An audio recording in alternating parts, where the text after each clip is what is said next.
Today's spoiler video is brought to you by Card Kingdom. Use the link below to pre-order your cards today. Hello everyone, it's Seth, probably better known as Saffron Olive, and it's time for another edition of Daily Core Set 2020 Spoilers, and we have some fun cards to talk about today, including some sweet new mythics, some lower rarity stuff, some really cool new cards coming in just a couple weeks in Core Set 2020. So we're gonna jump right into it, start talking about these super sweet new cards. Before we do, a super quick reminder, if you haven't already, it would be so cool of you if you could take a second, click that subscribe button down at the bottom of your screen. It's a great way to support the channel and the site for free. So let's talk some M20, starting with a new mythic, Omnath, Locus of the Roil. So this is our Teamer mythic from the set. It is our third Omnath, and it's a pretty sweet elemental card. So 4 mana, 3/3 in the Teamer colors. It's a legendary creature. It's an elemental. When it enters a battlefield, you can deal damage to anything equal to the number of elementals you control. So if it's by itself, it's just 1 damage. If you got a bunch of elementals, could be 20 damage. Like, can be a lot of damage in the right situation.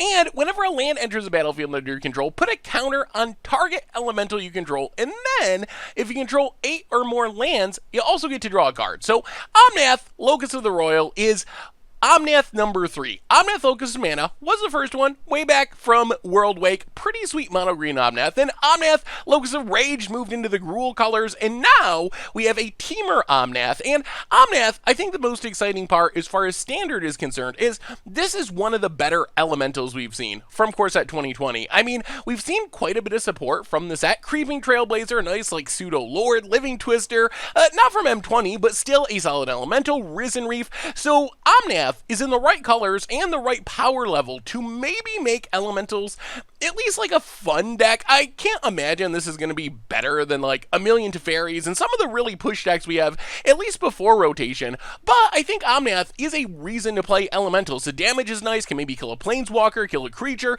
it's on tribe, it gives you a reason to play a bunch of elementals, and that's not even including that we have a bunch of elemental planeswalkers. Essentially, Nissa makes lands into elementals.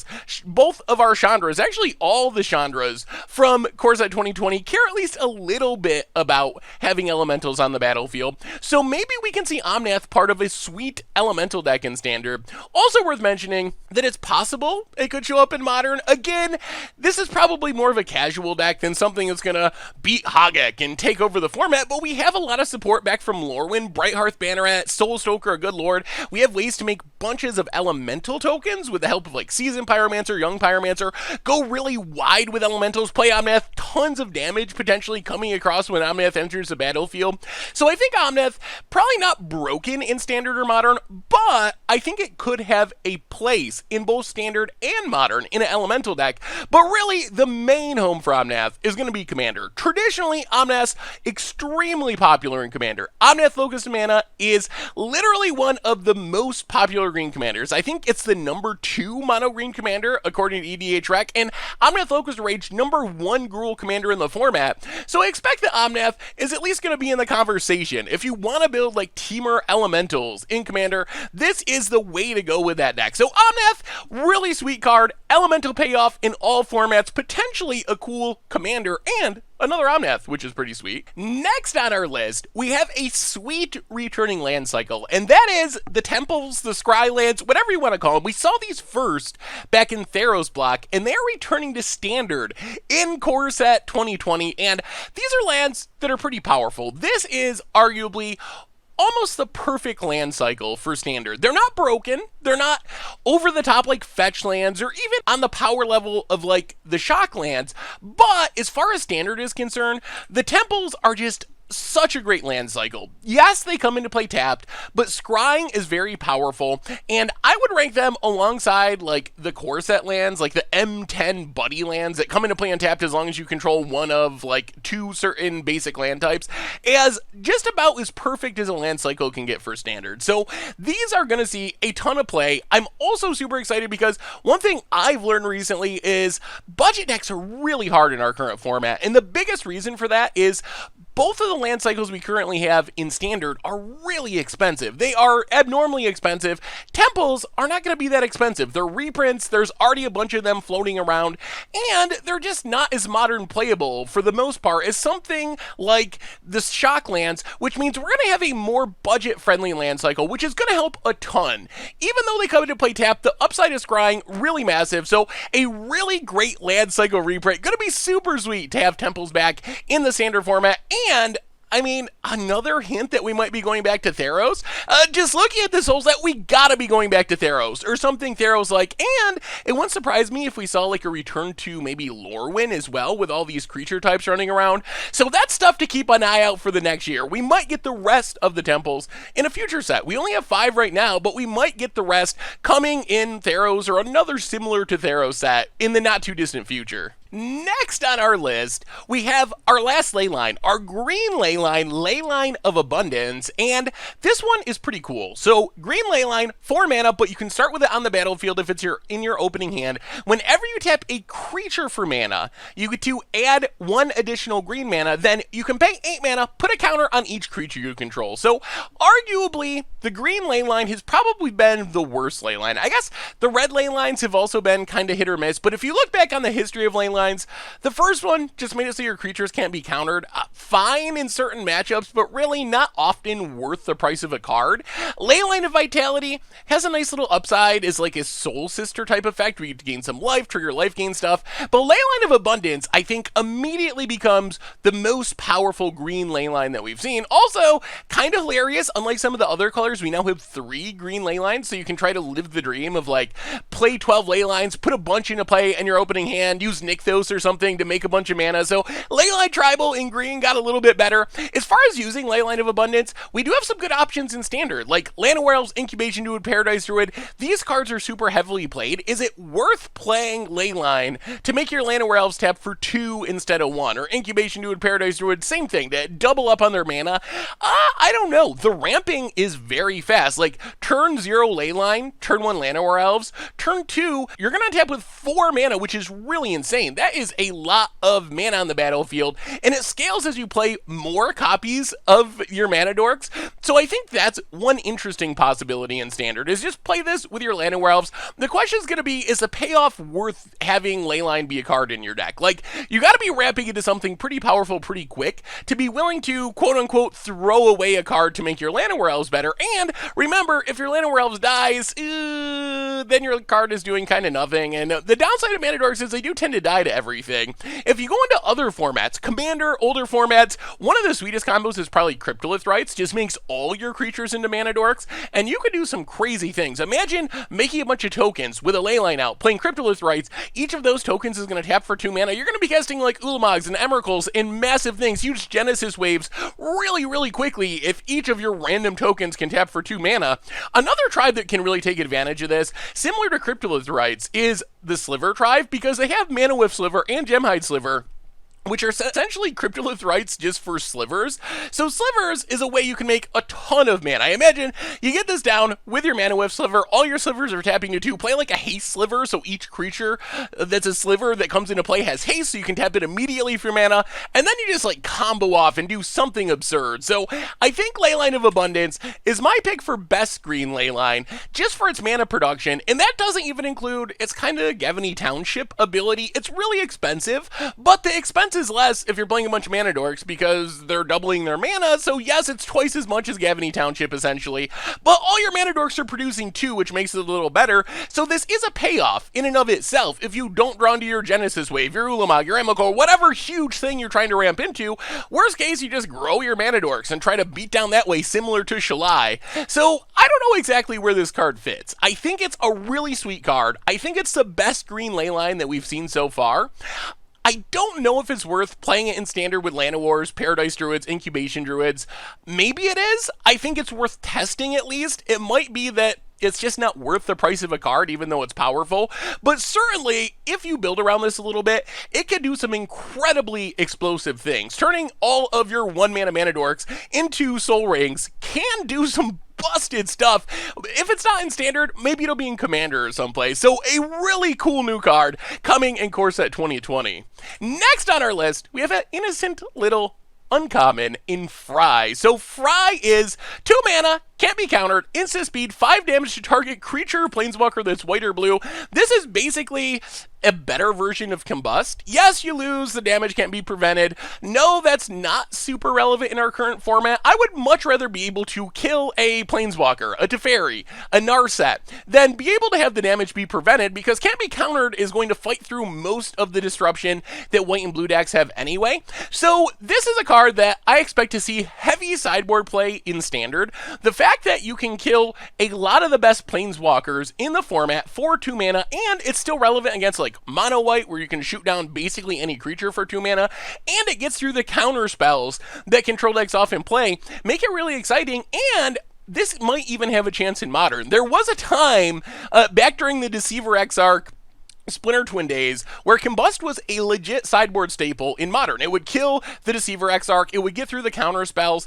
We don't have Deceiver Exarch right now, but cards like Jace, cards like Teferi, cards like Narset are very popular in the Modern format. Plus, this hits on a lot of the human deck, a lot of the best humans are white, hits on merfolk creatures, so you have some creature targets as well. So this might be in the conversation as a Teferi slash random creature sniper out of Modern sideboards, depending on what the format looks like in a couple of months. After we have the Pro Tour, after we have the banned and restricted announcement, after things settle with Modern Horizons.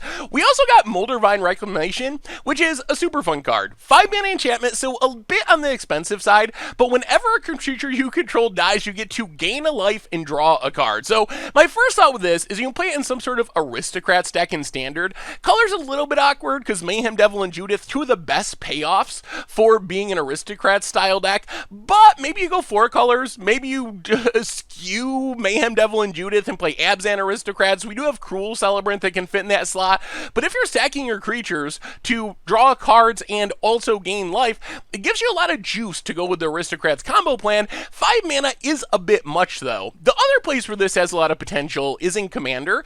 Commander, one of the easiest combos you can pull off in a lot of decks is something like Gravecrawler plus any zombie plus Phyrexian Altar. You just sack Gravecrawler for a mana, cast it again from your graveyard using the mana you make, sack it again for a mana, recast it. If you throw something like Moldervine Reclamation into the mix, which 5 mana in Commander, that's not the end of the world, then you're drawing a card as you do that. So not only do you have infinite enter and leaves the battlefield triggers, but you just get to draw your entire deck along the way to find whatever finishing combo piece you need to actually close out the game. So Commander combo potential, a really sweet card, also gives you Wrath Protection, fights for your opponent's removal. The downside is, as like removal protection, it might just be too slow. Wrath right now, we have Kaya's Wrath in Standard, it's 4 mana. In Modern, we have stuff like Dead of Winter now, which is 3 mana. Anger of the Gods, I guess it doesn't matter anyway, because it gets exiled. But you see what I'm saying, at 5 mana, this might be a turn too slow to come down before your opponent's Wrath, and if you don't have like Mana Dorks, Llanowar to get it down early. So I'm not sure it'll be good enough as Wrath Protection, but as a combo piece, or maybe a sideboard card for an Aristocrat style deck, Moldervine Reclamation, actually pretty sweet. Next on our list, we have Drawn from Dreams, our new blue card draw spell essentially. So 4 mana, sorcery speed, look at the top 7 cards of your library, snake 2 of them for your hand, put the rest on the bottom of your library in a random order. This is basically the fixedest of Dig Through Times. A very similar effect. 7 cards, grab 2 of them, rest go on the bottom. The thing is, Dig Through Time with Delve was often 2 mana, and more importantly, it was instant speed. And I think that's the most important part of Dig Through Time that Drawn from Dreams is missing. If this was an instant, I would be very excited for it in Standard. I think it would be better than something like Chemist's Insight. As a sorcery, though, I think you're probably not going to see this seeing a whole lot of play. Tapping out main phase for Drawn of Dreams, and then waiting to have to use those cards on your next turn most likely, makes it a lot less exciting. The power of a card like Chemist's Insight, you leave up your mana, leave up your counters, draw cards if you don't need to use it. Drawn from Dreams, while digging 7 deep is nice, and maybe there's some combo deck that really needs to find a specific piece or just make so much mana it doesn't matter, but I think being sorcery speed means this card's not going to see that much play, and that doesn't even consider that even Chemist's Insight is kind of out of fashion right now. Right now, in Standard, most decks are using Planeswalkers as their card advantage engines, Narsets and Tamios and Teferis, so we don't even really see that many Chemist's Insights running around. I think if there is an exception, like Simic Nexus might want this. Being able to go 7 cards deep to find your Nexus is actually really powerful, and thanks to like Wilderness Reclamation, untapping all your lands, the sorcery speed part is less of a problem. You can cast this during your main phase, you're going to untap all your lands anyway, dig 7 deep to find a Nexus or 2, then continue to combo off. So maybe it has a chance in Simic Nexus. Otherwise, being sorcery speed just kind of kills this one for me. Next on our list, we have a card that I actually really love, Elvish Reclaimer. 1 mana, you get a 1/2. It gets +2/+2 as long as there are 3 or more land cards in your graveyard. You can pay 2, tap it, sack a land to search your library for a land, put it into play tapped and shuffle your library. So the first thing I thought of with this card is it's kind of a Weathered Wayfarer. There are differences. It doesn't have the downside of your opponent needing more lands than you, but it also doesn't generate card advantage. Weathered Wayfarer, you just tutor for a land, put it in your hand. Elvish Reclaimer, you're going down a land by sacrificing it to get the land that you want, but still, it is a way you can tutor up any land. It's not restricted to basic lands, and it goes directly on the battlefield. It's also kind of turns into like a better Wild Mikado. Once you get those lands in the graveyard, it's going to be a 3/4 for 1, which is actually a pretty reasonable threat. So I think Elvish Reclaimer is especially powerful in tutoring for specific lands, where you want to tutor up non-basic utility lands. There is a drawback here. One of the things you like to tutor up with Weathered Wayfarer is you want to tutor up land destruction lands, Ghost Quarters, Strip Mines, Wastelands, and you can get away with that because you're not going down a land to do it. You just tutor land in your hand, play it, use it, do it again the next turn. Elvish Reclaimer, when you have to sack a land to get your Strip Mine or Wasteland, you're kind of 2-for-1ing yourself to some extent and actually like losing lands in the process, which is a bit of a concern. However, if you want to get an Inkmoth Nexus for the Infect kill, you want to assemble Thespian Stage Dark Depths, this is a great way to get it done. Makes it cheap, you're going to be able to assemble it fast if it sticks on the battlefield, and you have some options in Standard as well. While not nearly as powerful as setting up Dark Depths combo, for example, or Strip Mine locking your opponent with Crucible of Worlds. Blast Zone is good. We have Arch of Araska, which is a nice card advantage engine for the late game. We still have the Memorial Cycle, so we'll see. It does also give you the ability to like double trigger landfall, like Evolution Sage. You play a land, you sack an Elvish Reclaimer, you get another one. That's going to be 2 +1/+1 counters on all your creatures, 2 loyalty counters on all your planeswalkers, so a nice little synergy there. And in a format like Modern, if we are playing this, we have fetch lands, which means you can have this be a 3/4 by the end of turn 2. Just fetch land on turn 1, Reclaimer. On turn 2, fetch land, sack it. So it's 2 in the graveyard, Elvish Reclaimer, activate it, sack a land, get whatever land you want. That's 3 lands. So you're going to be able to build this into a 3/4 that dodges Lightning Bolt really quickly.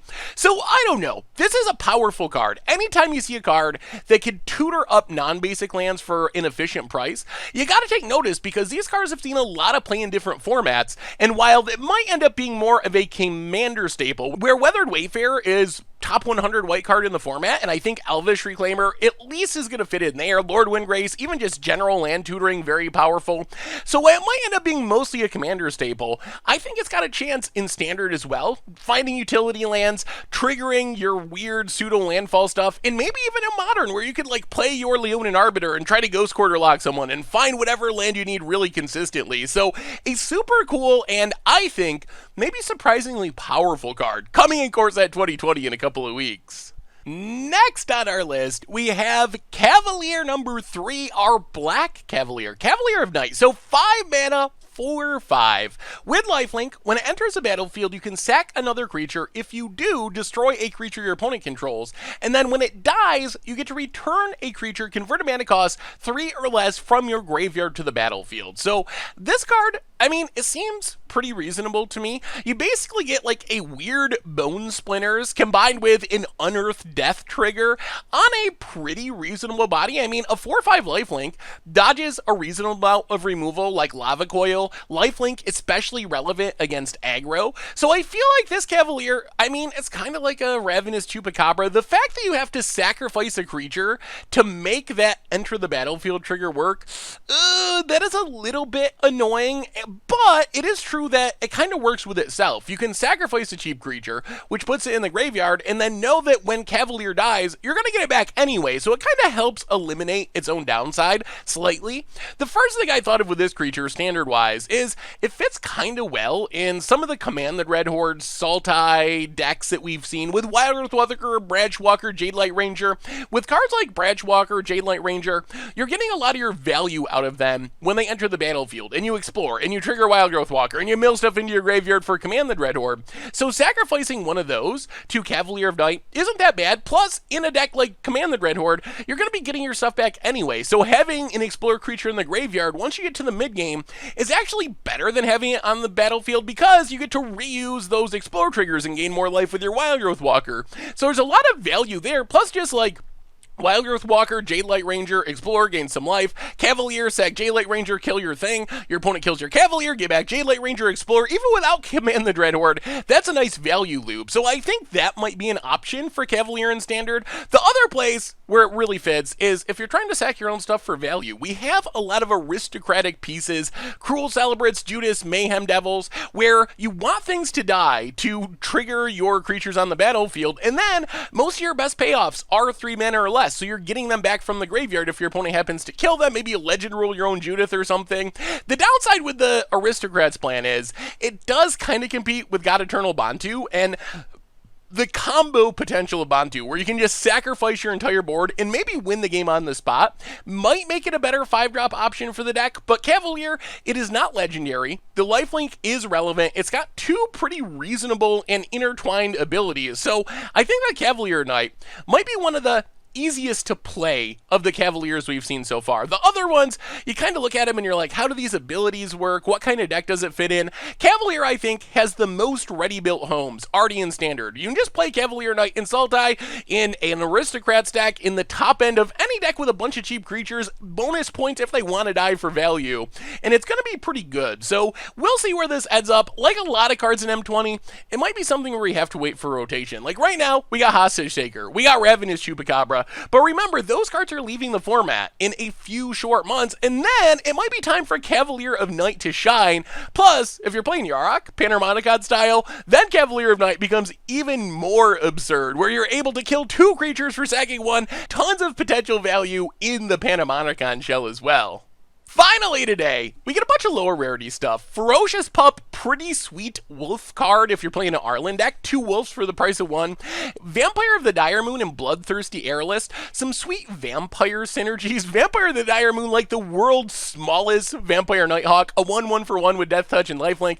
Bloodthirsty Airlist, though. This one might fit in some sort of white-black life gain deck. It is basically a flying version for 1 more mana of a Johnny's Pridemate. So if you're trying to build in a Johnny's Pridemate deck, don't mind being an Orzhov, then you get additional copies of your Pridemate, and having a Pridemate that gets so big also have flying so it can get in evasive damage, especially powerful. Otherwise, Diamond Knight, seems like a limited card. Raise the Alarm, really good token producer. Even token decks back to Modern could potentially play it. So if you're playing tokens in Standard, it seems like a good option, and thankfully, Goblet Shade Whirler gonna be leaving the format in a couple of months, so maybe tokens will have more of a chance to shine. Otherwise, we got the package of Renowned Weaponsmith, Vial of Dragonfire, Heart Piercer Bow, originally printed in Khan's block, I believe. Not really something that is competitive, but a Renowned Weaponsmith does tap for 2 mana for artifact spells or abilities. Right now, we do have a lot of powerful artifact planeswalkers, Tezzerats,